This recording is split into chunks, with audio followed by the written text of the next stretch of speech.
At that moment, something in me snapped. I grabbed the baby monitor and yanked the plug out of the wall. My hands were shaking so bad I could barely hold it.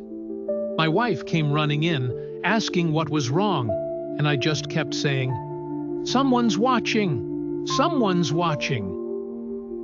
I told her what I heard, what it said. "I'm coming in now."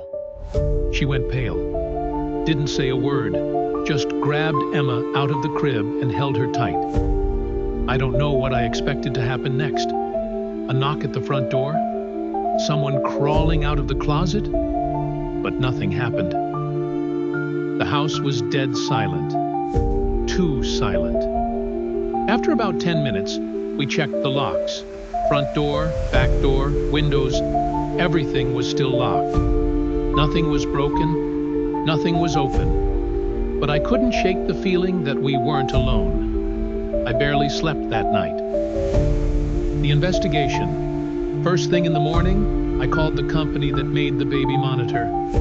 I needed to know if there was any possible way the signal could be hacked. The woman on the phone was nice at first, like she had dealt with clueless parents before. She asked if we had shared our login with anyone. I told her no. She asked if we had changed our Wi-Fi password recently. I told her yes, right after we started hearing the voice.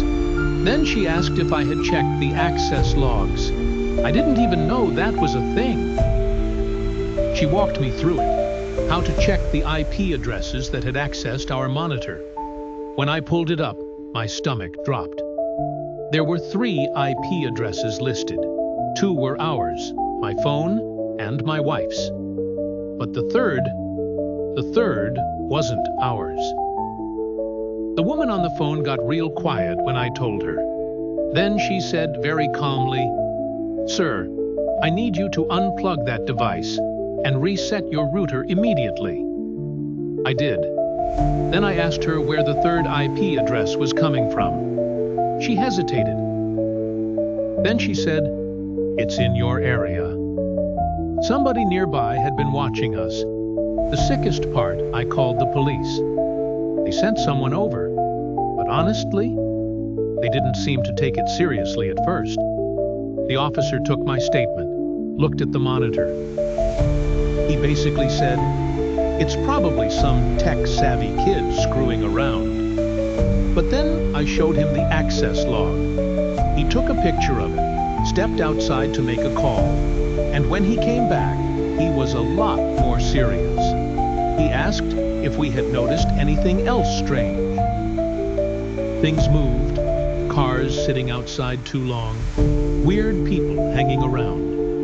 And that's when my wife gasped. The shed. A few weeks earlier, she had gone into our backyard shed to grab something and noticed the door was unlocked. We figured maybe we had just forgotten. But now, thinking back, we knew we hadn't. The officer asked if we wanted them to check it out. I told him yes. My wife stayed inside with Emma while I followed the cop to the backyard. He pulled out his flashlight, stepped up to the shed, and slowly pushed the door open. Inside, it reeked, like sweat and something rotting. Then we saw it. A dirty sleeping bag, a pile of empty water bottles, food wrappers, and in the corner, a small stack of diapers. I almost threw up. The cop radioed for backup. Soon, there were 3 more officers going through the shed, bagging up evidence. They told us that whoever had been hacking our baby monitor had also been living in our shed. And the worst part? They found a hole in the fence leading to our next-door neighbor's yard. The guy who had just moved in a few months ago, quiet, kept to himself. They knocked on his door, no answer. They checked his backyard, and then they found a phone hidden in a bush, still logged into our baby monitor's app. The cops took it, but the guy was gone. They told us he had probably been watching our baby for weeks. Aftermath.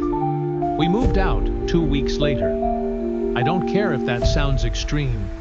knowing that some creep had been living 20 feet from our house, watching our daughter sleep. There was no way we were staying. The police never found him. They told us he might have been some drifter, someone passing through.